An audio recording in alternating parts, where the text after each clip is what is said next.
This guitar is a K-made old Craftsman. I believe the model is a K1. I believe it's from the 50s or maybe very early 60s. This was actually sold to me fairly recently in the last couple of years. The guitar itself, from a guy named Wade Kofer, who's an amazing luthier, amazing guitar player, maybe the best guitar player I've ever had in my band. He's built me a guitar, he works on all my stuff, but I've been telling him I had this pickup for like over 30 years. And it says Shield on it.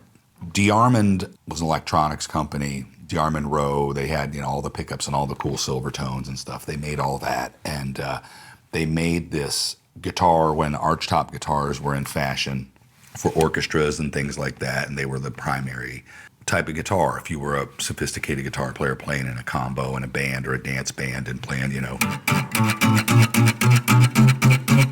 that kind of stuff. Electricity came to town, amplifiers came to town, and they wanted to electrify these things without having to alter them. DeArmond made this thing called the Rhythm Chief, and it got named the Monkey on a Stick pickup because of a archaic toy or something like that where you wound a thing and it would go up, the monkey would go to the top of the stick and flip over, with a rubber band, wooden toe, and the rod that you'd move the pickup up and down depending on where it fit and what sounded best. Well, this, I believe, is a Japanese copy of that thing. And there's a company called Olson Electronics, and they had 7 locations near Akron, Ohio. I think they were a national chain. They were like before Radio Shack,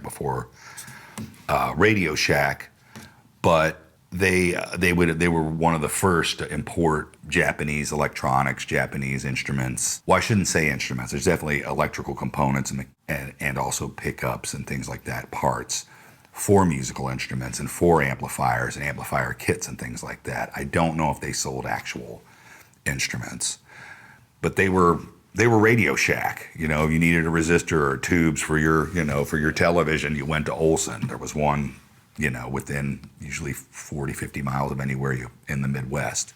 I've seen these, and I've recently discovered one branded Olson, but I've never seen one branded Shield. And I bought this pickup from Tom Humphreys in Akron, Ohio, like I said, 30, maybe 35 years ago, who owned Ross Music, which was one of the old music stores in Akron.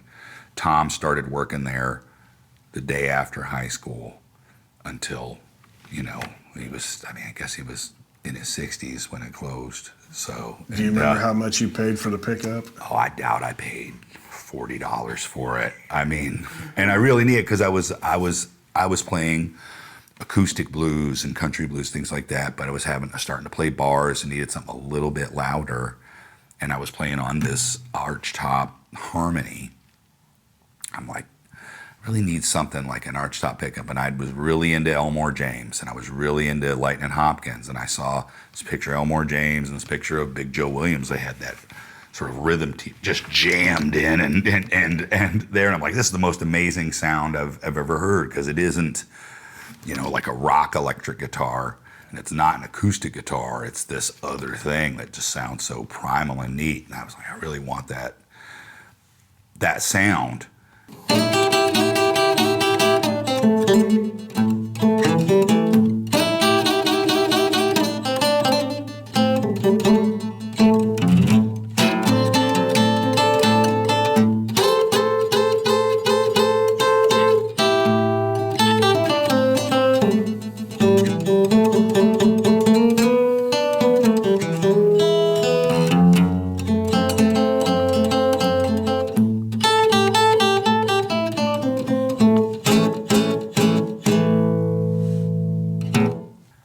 Tom's like, I think I got something.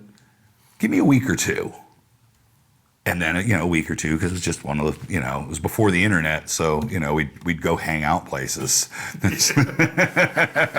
when there was to do something, so just hanging out at the music store. I never even expected to buy anything. You might, get some picks maybe, just, what's up, man? So anyway, Tom Humphreys, one of the many cool Gregs in my life, gave me this thing, and I'm sure it wasn't $50. It was probably $40, and he probably looked up what a Rhythm Chief cost. And so whether this thing had been sitting in a box in a drawer from Ross Music when they came out and they got a bunch from Olson Electronics down the road, or it came in on something or came in or something. Like, I have no idea of like where, but I could never find anything about it. Well, I put this on and it really did have that Elmore James sound. It's a really, really microphonic pickup. And I'm a finger style player. I always use a metal finger pick and thumb pick. And I could really hear the tone of that, which I felt was a real important part of that early sound. Even some of the early Muddy records where he's playing an arch chop, that he's using a de-arming Rhythm Chief. And just a lot of that era, like those transitional guys, the guys who were playing music and went from acoustic to electric. And they all went as soon as they could. I mean, the minute they could, they did. Every single one of them that remained, a musician that was any sort of commerce, There's a lot of Piedmont guys that, that kind of stuck, that stuck with the acoustic thing. Gary Davis did it, because he was a street singer, I was pretty sure it was primarily his income, so he couldn't be hauling an amp around, and there wasn't,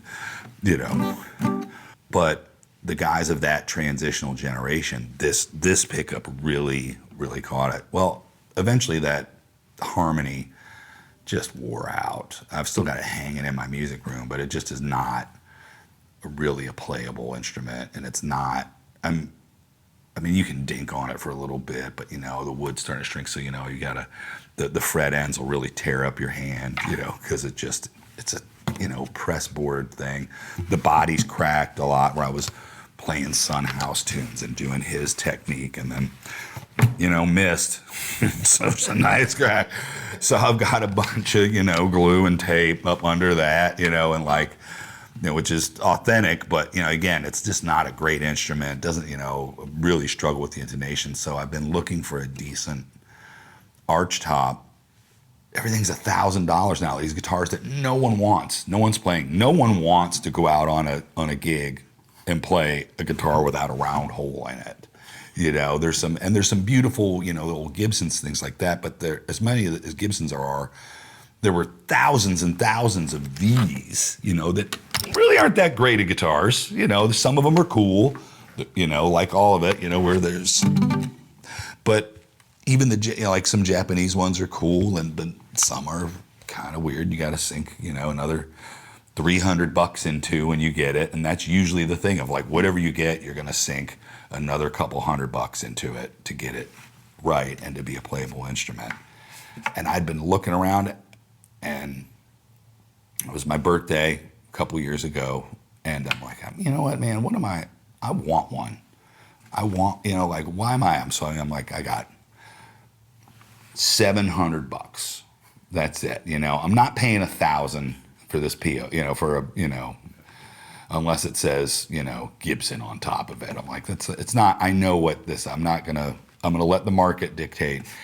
And man, everything I saw, I was like, there were so many, and there were a couple really close ones, but they needed neck resets.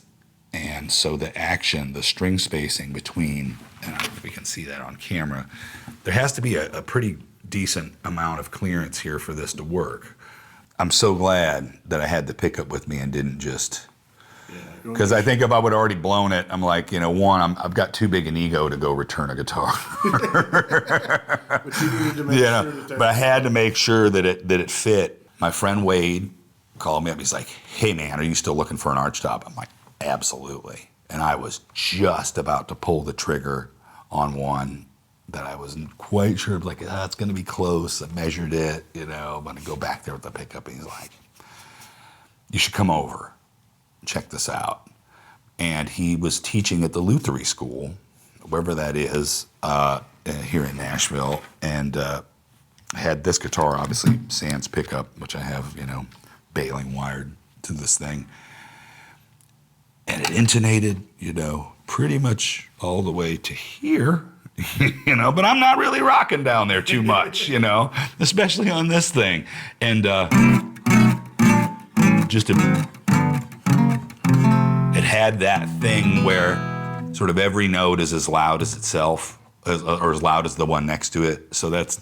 And you've got some big flat wounds on that. Yeah, big. That was a thing of 13 to 56, I think, like that. So like a bluegrass type gauge, but that's what those guys played, and it really speaks to it, and it's the right scale length.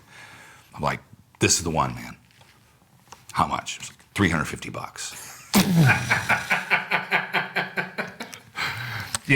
Almost tore my pants trying to get the money out of my pocket.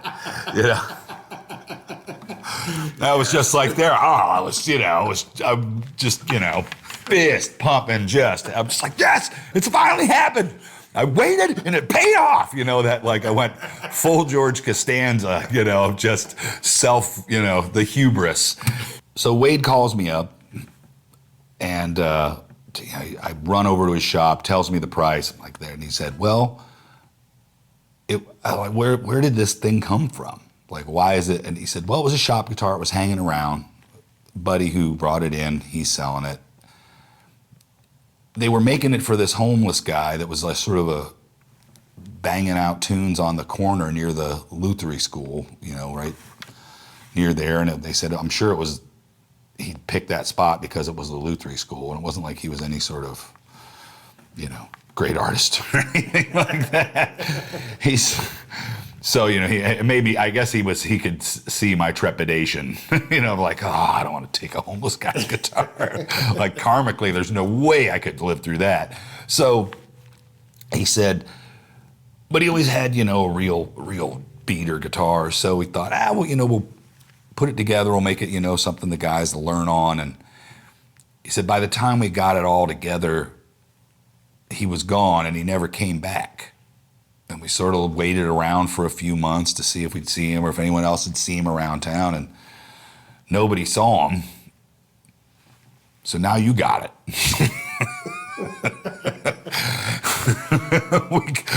So I play on my primary instrument in the Tiger Beats is a guitar they couldn't give away to a homeless man.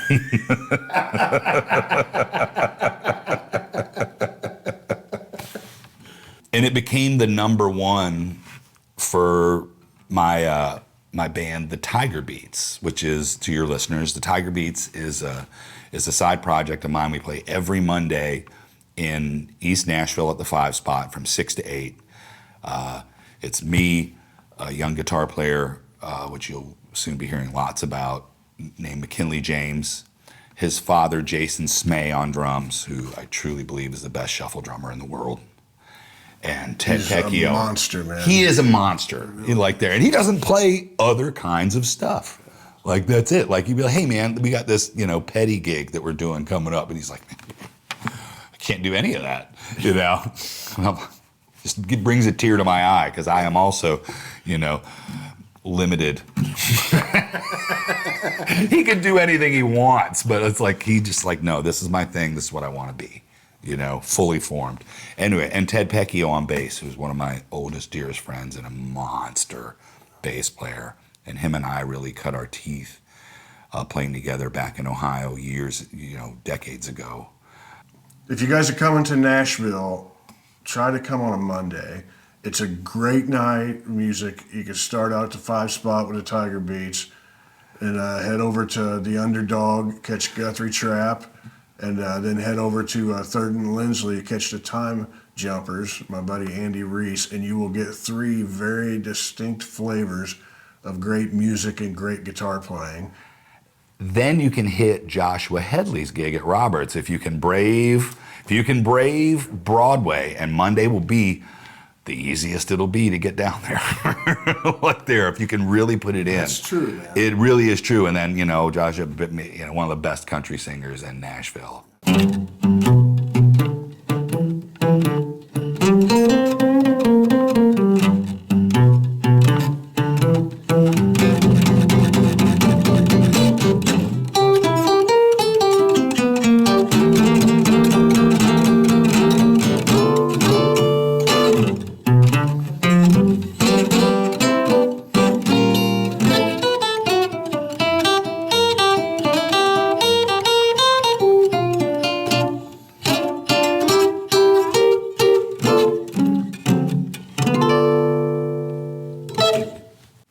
cousin and I used to go to the basement of Thompson's Music on the east side of Indianapolis and ask a really cool guy named Greg if he'd tell us the difference between a Telecaster and a Stratocaster. I would have kicked that kid out of there, but he was just so cool and would put up with us. But that's the thing, you had to have a cool guy named Greg to know anything. You know, there wasn't a Greg in your town, man, you might not ever find your way. You know? So I was lucky to have a lot of Gregs in my life, and I think that should be the term. I think you should really establish, you know, the lexicon of like, we need a Greg, man. Like that town needs a Greg. Gregless child, you know, lost, never given any direction. You need a cool Greg, you know.